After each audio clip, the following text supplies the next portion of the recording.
result may be different. But many companies that have been in this business for a long time, they stopped doing that, right?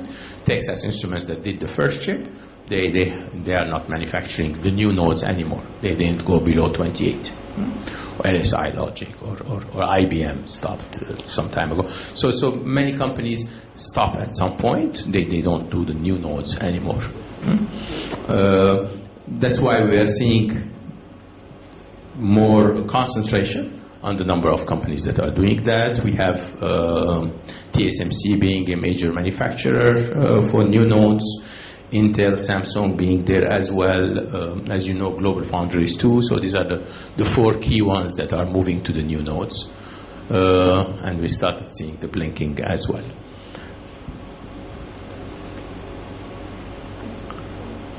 Okay. So this miniaturization shows us how we are adopting the technologies over time.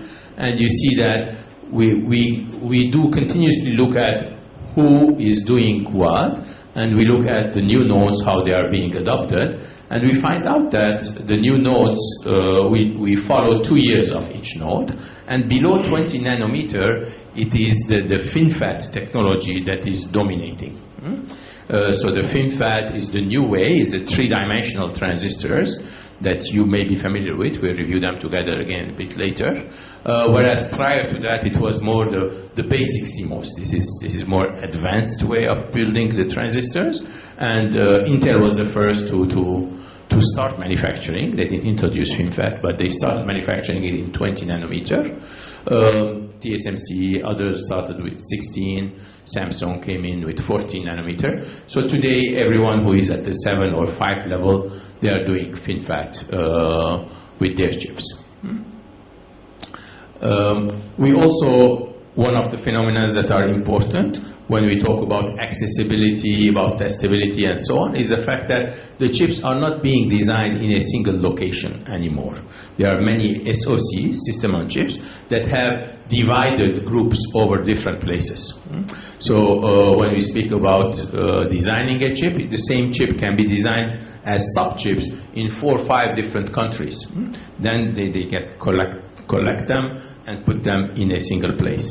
So it is common to have that. Therefore, the interfaces between the blocks, handling the database of the chip, and so on need to be done properly, such that if this block comes from China, the other block comes from India or from Israel, or some blocks from Texas, they all will fit together nicely, and the SoC will behave properly. So we should not assume that the whole chip is being designed in one place where everybody is sitting next to each other. It can be far away from each other, clearly defined, clearly divided, but clearly interfacing with each other nicely. And one of the key things is the time to volume, TTV. When I'm doing a chip, doing one test chip or doing one element of it is very easy. But being able to ramp up to high volumes is not as easy, and it will need a little bit of planning in advance. So we spoke about yield earlier. You remember what yield was, or you forgot? What was yield? Versus bad products. Right. Yes, good products, not versus bad, but good versus total. Yes. So it is the good chips versus the total number of chips. So when I start doing my design early on, when I don't have anything yet, my yield is 100%. Right? It's very good because I don't have any risks.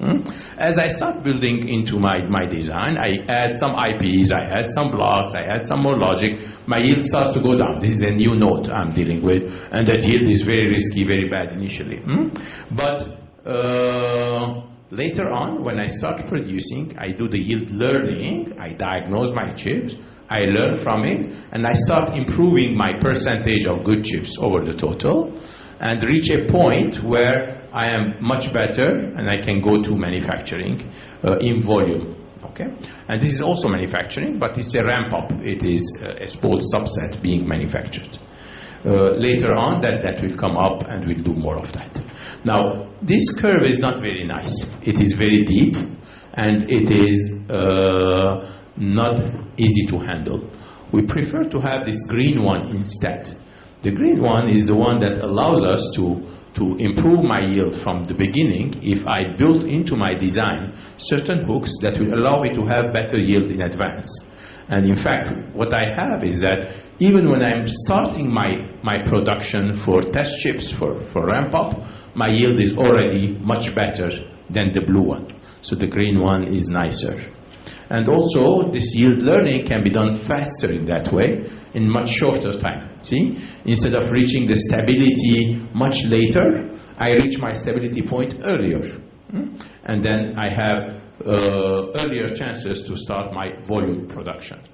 Similarly, at this time, my yield is much better because I was on this green curve. Now we'll try to understand what this green curve means. What do I need to invest in order to be in that domain?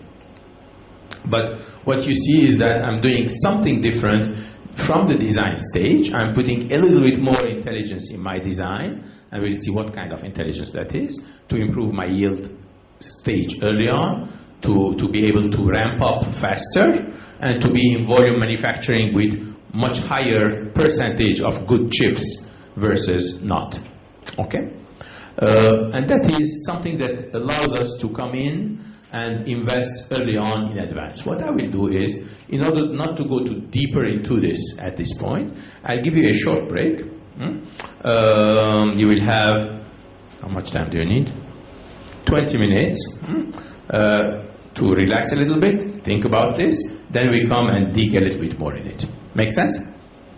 Okay. If you have questions, you can ask me during the break, or better later on when you come back. Thanks.